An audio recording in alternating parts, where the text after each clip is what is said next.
Divorce is one of the most challenging transitions in life, and without the right guidance, it can quickly turn into a disaster. Welcome to Dodging Divorce Disasters, the show that helps you navigate the legal, financial, and emotional pitfalls of divorce before they happen. In each episode, I sit down with a top professional in the divorce community to hear real-life war stories, cautionary tales from the trenches of divorce. But I won't leave you with just the horror stories. The experts will break down exactly what went wrong and, more importantly, how you can avoid making the same mistakes. Whether you're in the early stages of separation, deep in the process, or supporting someone through it, we are here to help you move forward with clarity, confidence, and fewer regrets. I'm your host, Lori Hawkins, and I am a local expert in divorce real estate. I am so excited to be sharing these incredible professionals with you. Let's dive in. I am so excited today because I've got somebody that I think y'all are going to be fascinated to listen to, because she used to go to a kind of a networking group kind of thing. And that is where I met Kathy Broom. And the stories that she would tell us were fascinating. And I'll tell you why. She is a PI, a private investigator. And I know those are very useful a lot of times during the divorce issue. Kathy, I cannot tell you what a pleasure it is to have you here today. Thank you so much for coming on here. Thank you for inviting me. Yes. Okay. I want you to kind of tell everybody, like, the name of your company, just kind of your bio, just a little bit, so everybody kind of knows what's going on. Okay, my name is Kathy Broom. I am a private investigator with Eagle Eye Investigations Group, and I'm also the owner of Process Servers of the Carolinas, and that is when we serve papers.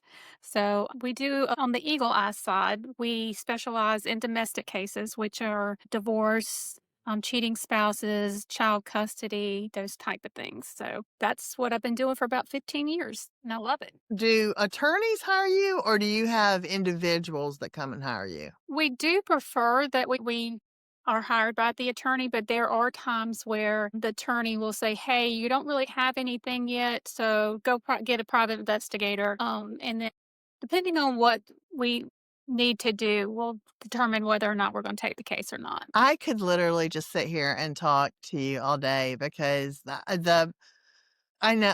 Let's just get into it. I'm just excited. I'm very excited you're here. First, though, before we get started into the meats and potato of dodging divorce disasters, I always like to talk about a fun fact so that people can kind of get to know you a hmm little bit. And you put it on there that you love to, like, thrift, right? Have you ever done that dumpster diving? Have you ever No, heard of that? Have you ever yeah, heard I'm of not. it? No, I'm not that thrifty, but yeah. But Thrifting you to know what? me is just like thrift stores, Yeah. consignment stores, yard sales, those kind of things. It's my way of kind of zoning out because I work so much. I just kind of like that quiet time by myself. I don't like to go Mhm. with anybody. So it's just my way of just kind of like doing things something on my own that's kind of quiets my mind a little bit. Have you ever found, like, not a piece of gold literally, but like a hidden gem? Did you get something really good that you were, like, thrilled that Yeah, you I found? found a couple of things. Yeah, like some pictures and stuff that ended up being, worth a little bit of money. Yeah. I love doing that too. I don't like going into places that I have to dig through stuff to get to. hmm If it's all laid out really nicely, I like Yeah, it, but I do like finding a bargain, you know? And it's one yeah, of those things you really can. I mean, if yeah. you do enough research to know what stuff is worth, Mhm. really, and then you find them in these little places, I mean, you feel like you've just found a pot of gold. Oh, yeah. I had to stop going to online auctions because I'm very competitive. And if I thought I wanted something, I would pay like $1,500 for something that was probably worth $5 just so I wouldn't, couldn't get outbid. So I had to cut myself off from those things. I bet that attitude, though, is what makes you a good private investigator, Yeah. because that is what drives you to get to find out what is hmm going on. That's a really good segue here Yeah. into, but okay, before we start into the private investigator, though, the processing, that is like if you are like an attorney or the court system contacts you about actually serving the papers, Yeah. right? So, like those divorce papers, child custody papers, anything about a court date, that kind of thing, yeah, that's what we would be serving. Okay. All right.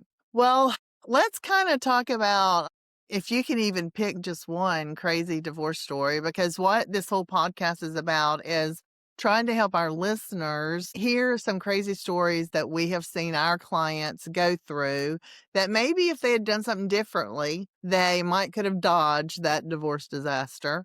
Mhm. You have something like that you can share with the listeners? Well, I can remember one of my very first cases. I learned a lot, but that's back in the day when I was very naive.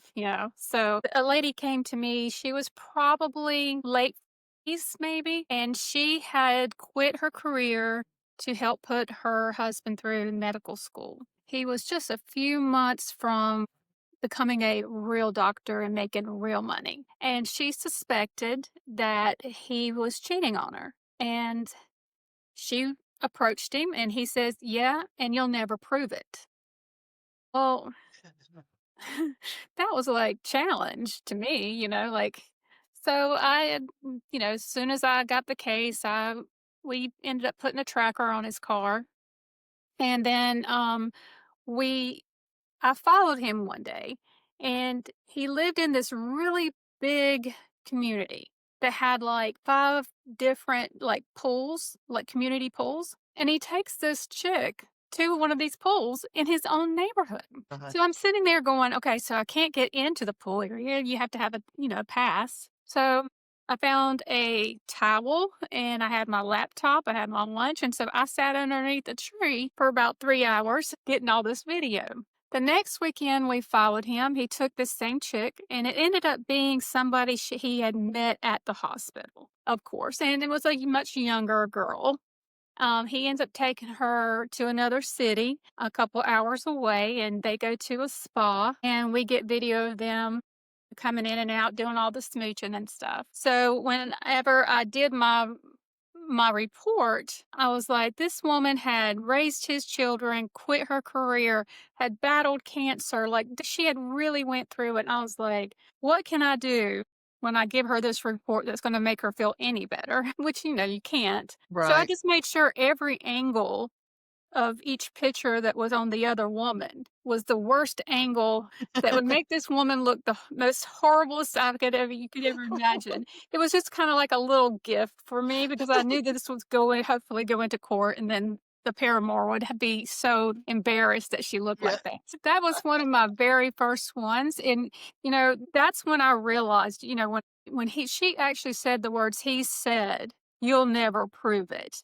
Basically telling her, "You're gonna live with it and you're gonna like it," kind of thing. So needless to say, he didn't like it either. So the bad part about my job is I get so invested in these cases because you're hearing all their emotions and their feelings, and you're trying to almost be a counselor at times because you're telling them, "Do not talk to anybody while we're working your case because all it takes is one slip up from somebody and then it blows our cover." I tell them, if you need to scream and yell at 3 o'clock in the morning, I'd rather you call me and get it out of your system than explode and admit that you Right. have a private investigator. Right. Um, there's so many cases when I look back on this 15-year career that I can't believe that, you know, at this day and time, how people can be so naive to what's going on. The one thing I like to tell, and this is for men and women, because I've caught as many women as I have men. It's not all men that cheat. Your gut, especially if you're married, is telling you what's wrong. If you suspect something and your gut is telling you, it may not be exactly what you think it is. And that has happened sometimes, but there is something going on. So it's always good to go with your gut. And the other thing is when you call a private investigator, tell us everything. We're not going to be like shocked because we've heard it all, but we have to know all those little details because there have been times where I've said, "Ma'am or sir, I really don't see that there's enough evidence for you to spend all this money on us to follow him or her when I'm really not seeing anything that's a real big alarm." Huh. And that's the one good thing about our company is we don't take on every case. I would rather, especially if somebody comes to me and says, "This is what's going on, but I really don't have any money."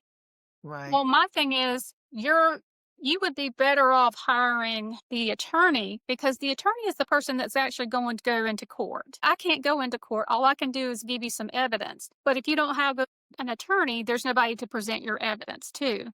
So I always encourage them to have an attorney if possible. Now, do you ever get called into court to testify?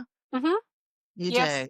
Yeah. Under what like, why would they call you in? Just to prove that what the pictures you took to Hmm. just to be able to talk Yeah, about 'em? it's usually just to validate our report. Okay. 9 times out of 10, we don't go to court because the report is so damning that they settle. They Mm, don't want to go into court. They don't want that to be part of record. So, it's used as a bargaining tool sometimes. But mhm. yeah, so when we go to court, it's basically to say, yes, this is my report. No, the video hasn't been edited. Those kind of things. Just out of curiosity, the story you told us, was that doctor shocked or soon to be doctor shocked Hmm. when she came back with evidence and said, "Look, I Hmm. did find out and you're out of here," or whatever happened?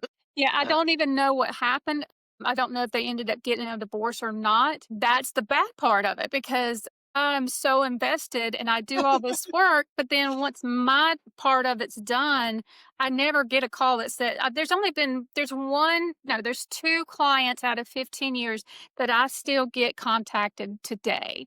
I mean, every Christmas I get a Christmas card from one of our clients, and it shows it's a picture of her and her children because I helped her with a child custody case, and that one was really hard because she was doing everything she could to help her ex, who was an alcoholic, and we had been trying to follow him around, and what he was doing was he was drinking and driving at the same time. He would go on his lunch hour and drink while he was on lunch, and then so we had figured out where he would go and about what time of the day to get his drinks, and so we went through this whole process of we would already have investigators at those locations. So when he pulled up, we were already inside, and we would get video of him buying the alcohol, which he was already ordered not to have. And each time the judge would just slap him on the wrist, don't do it again, that kind of thing. Well, then one afternoon she called me and she's screaming at me. And she's like, he's at the school, he's drunk, he's trying to get the kids. And these were like 4-year-old twins, like they were little. Yeah. And so the school just happened to be 5 minutes from me. So I get up there and I follow him out. I'm on the phone with her. She's on the phone with 911. It's like this whole thing. Needless to say, I get his whole arrest on video. And um, I didn't know at the time that he actually got the kids until they went to pull the kids out of the car. And you can, on the original video, you can hear me gasp because he was so close to getting on the highway where we were pulled over at. And, it just scared me. It was like, "Oh my gosh, these babies coulda got Yeah. hurt." And he had actually went and got alcohol on his lunch, drank at lunchtime, and had opened up one of the cans on the way to pick up the kids. And so that one was so disappointing because even with all of that, they did not take his rights away. Here it is. Oh He's my got 2 young goodness. babies in this car, drinking and driving with pills, the whole 9 yards. And that's where it got very discouraging because we did everything we could to show the courts, this is not good. This is not safe. And they just kept doing this to him. So, Wow, yeah. that doesn't seem like But that's in every the year best now these interest of kids the are like in child. their teenage years.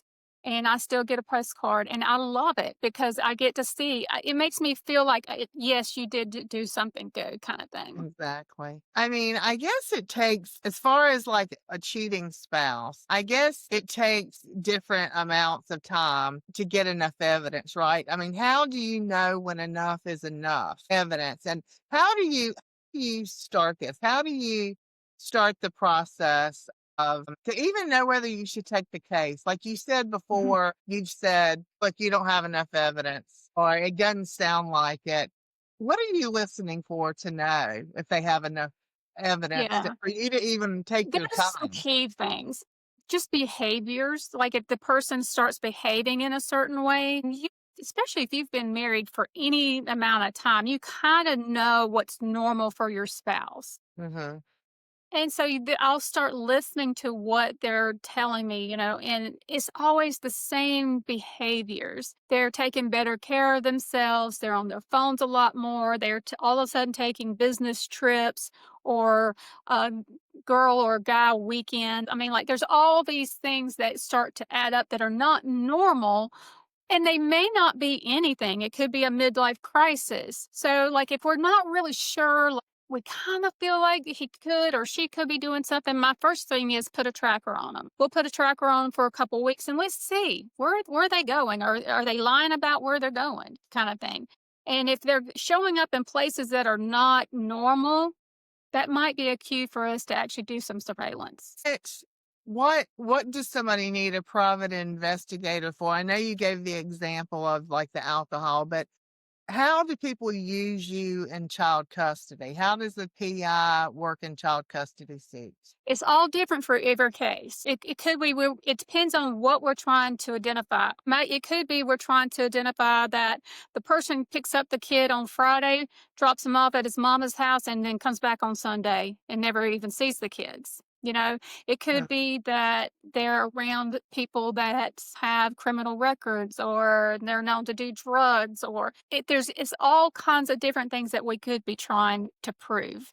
And it's different with every case. So do you ever have to like go undercover?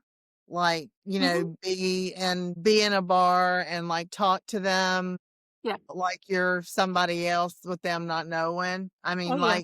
Is it very like TV showish? Can No, it? no, it's not TV showish at all.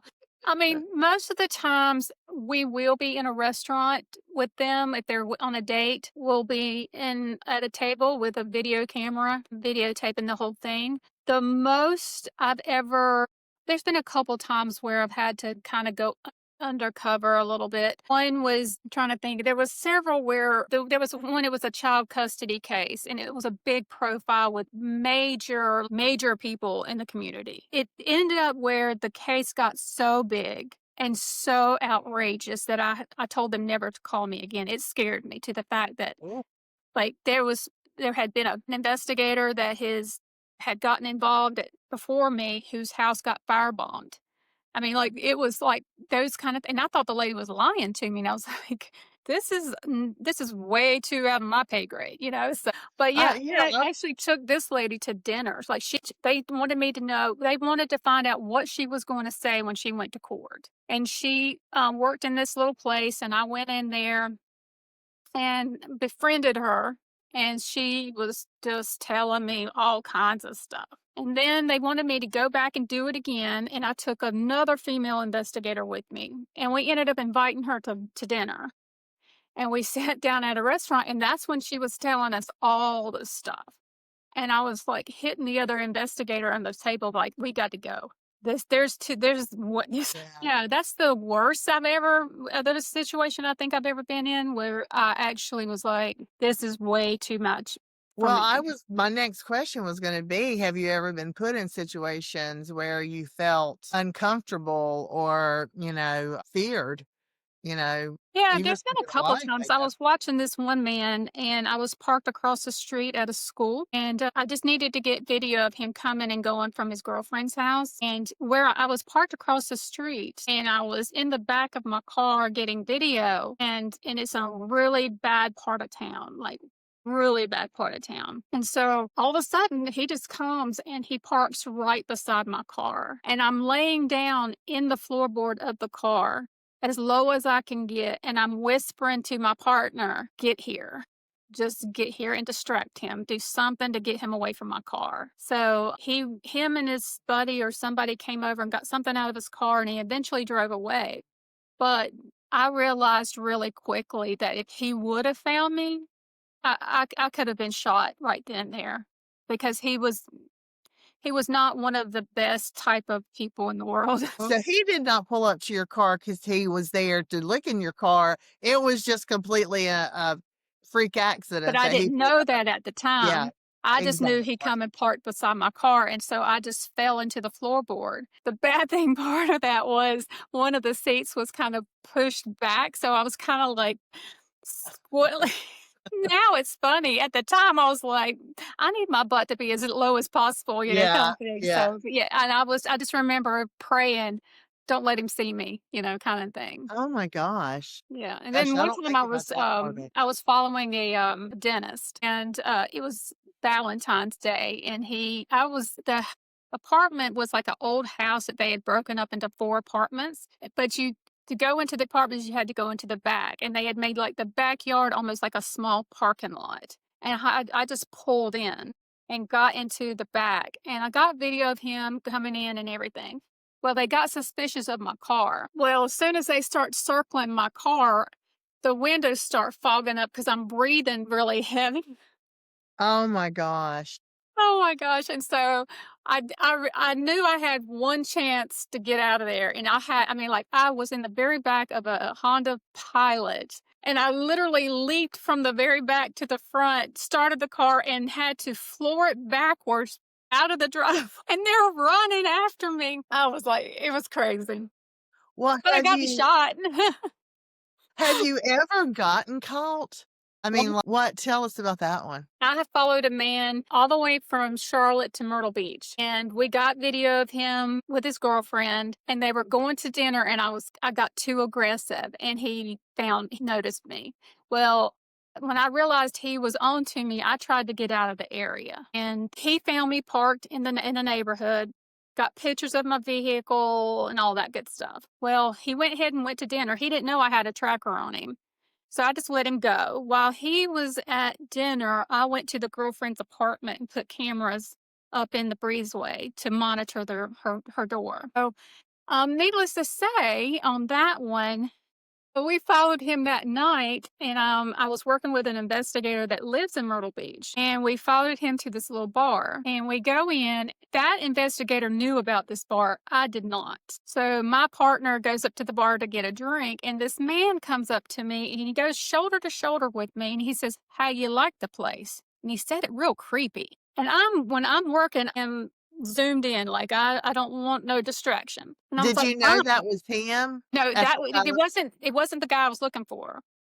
So, but I knew where my guy was. He was Oh, already I in the gotcha. bar. And so I was waiting on my partner to come over with our drinks. And I'm looking at my partner like, "You're supposed to be my date. You're not supposed to let some guy hit on me," kind of thing. So we go sit down at the bar, in the restaurant or bar, and we're behind my target and his little girlfriend. And I'm listening to all the things that's going on, and I'm like, "Holy crap." And I start hitting my partner, and I was like, "Why didn't you tell me where we were? We were in a swingers bar." So we got all the video of them up dancing and all this stuff and hugging all over each other. And then all weekend, she would go to the back of her apartment, drop him off. He would come up the back steps and go in. She would come up the front steps and go in. But all weekend, I got pictures of him coming and going all weekend long. And that was even after I got caught.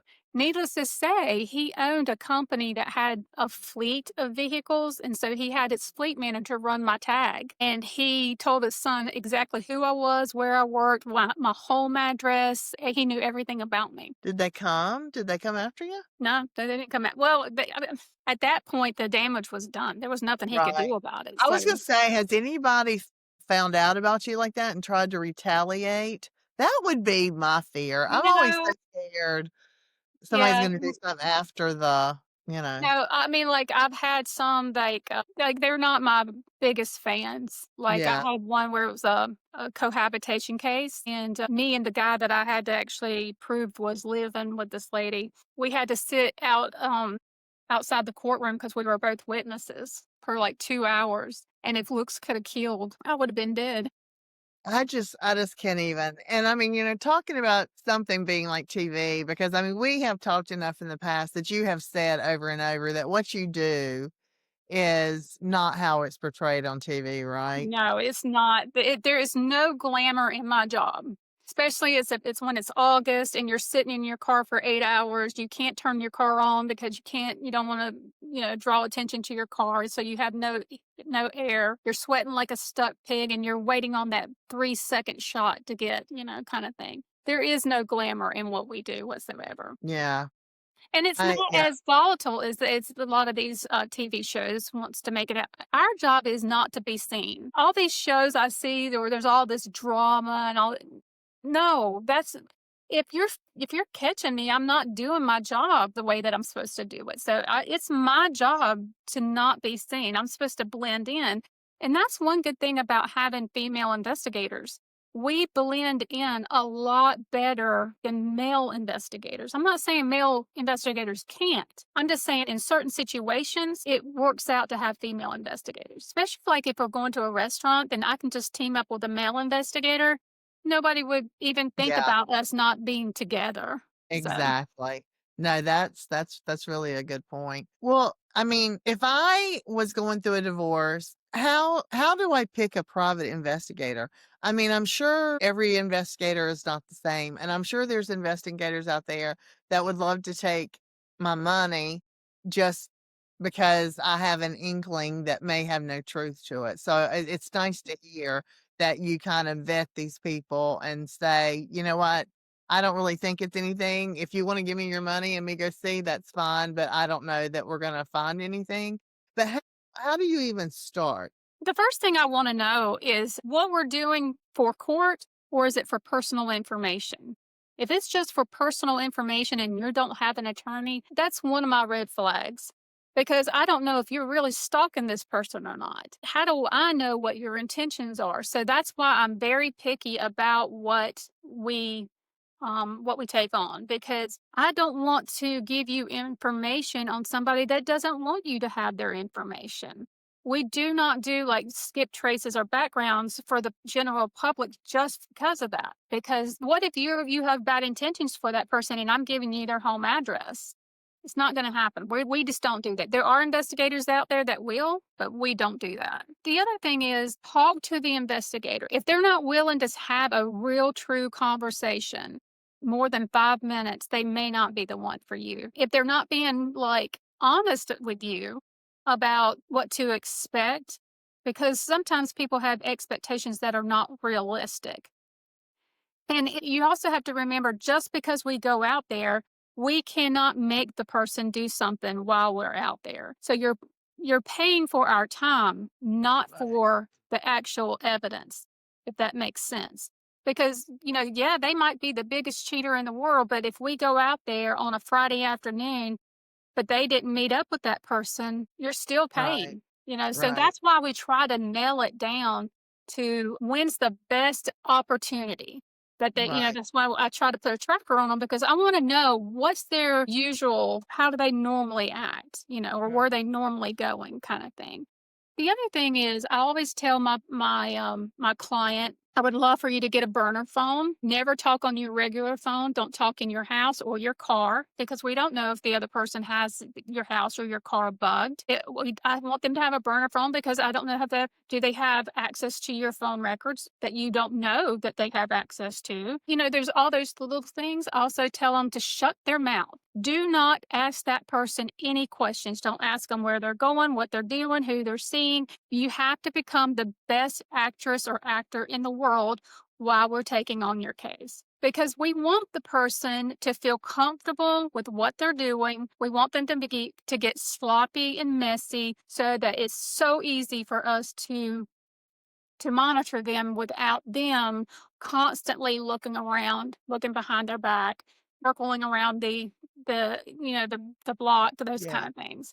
So there's things that you can do to help make our jobs a lot easier, but there's also a lot you can do. They can make our job a lot harder. Yeah, costs us a lot more money, costs us Mhm. a lot more money. So just so that I understand, if I was married and I suspected my husband was cheating on me, we were not like in a divorce at this point. So it's not going to come through an attorney. I don't have an attorney. I'm not talked to an attorney. I don't know for sure if I want to get a divorce or not. Mhm. But if I came to you and said, "Hey, I suspect this, can you see if he's actually having an affair?"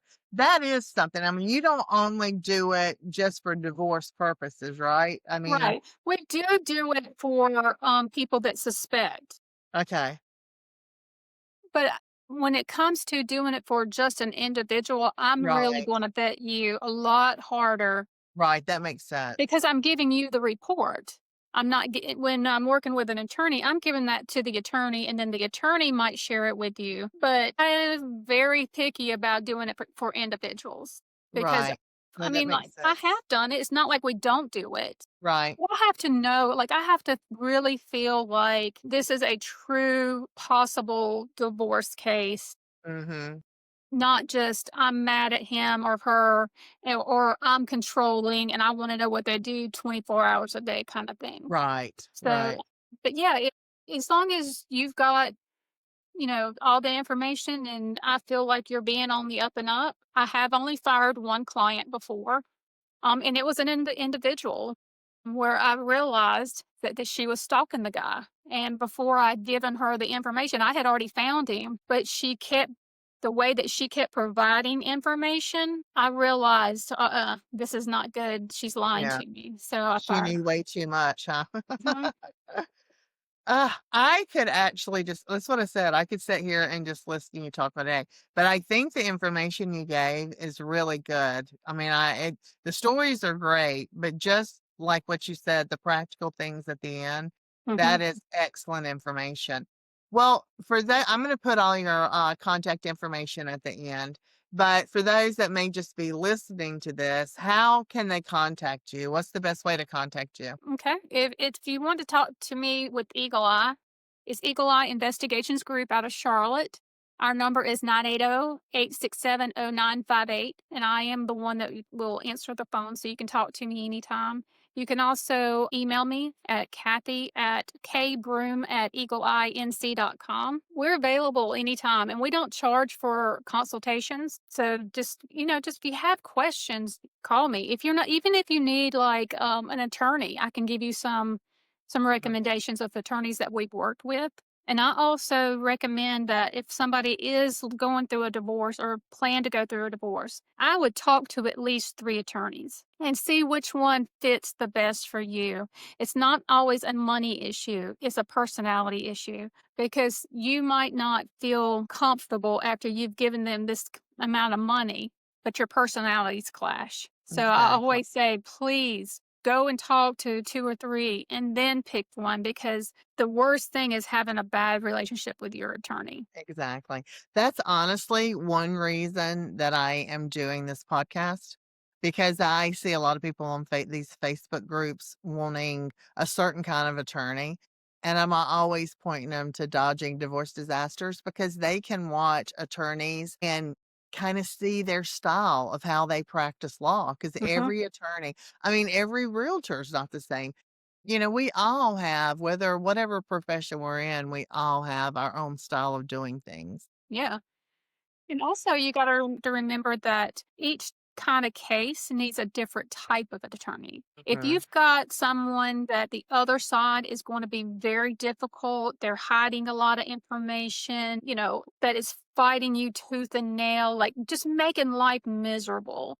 You need an attorney that's a hole. Mhm. Let's Mhm. just be honest. You need Yeah. one that's not afraid, that will jump right in there and be tough. If you've got a case where y'all kind of like working it out, you both know you want to separate, Right. but there's not going to be any fighting, you might not need that pit bull. You just need a regular, nice attorney that will, Yeah. handle it for you. You don't Yeah. really, You're right. it's You're always, exactly you right. got to know what your case is going to be like. Yeah. No, I completely agree. I really cannot thank you enough for coming on here Oh, and you're welcome. sharing your Anytime. expertise with me. Yeah. When we get off here, I want to hear more stories. Well, Thanks a did lot. have after 15 years. am serving papers. I was had my first time attacked. I got attacked 2 weeks ago, Oh, no. during a case. I didn't get hurt, but yeah, they came out after me and yanked me up a little bit. But Oh my so gosh, yeah, Kathy. being a process server is a lot more dangerous than being an investigator. Investigator, you're hidden, you're in the bushes, Ugh, you're in the car, wherever. But a process server, you're walking up on somebody else's territory, and they don't like it. you are a tough cookie. I'll tell you what. Kudos to you. Well, thank you a lot. I appreciate you being on here today. It was good to see you. It was good to see you too. Okay, bye. Bye. This podcast is for informational and entertainment purposes only. The information contained herein is not legal advice. If you need legal advice, please seek an attorney.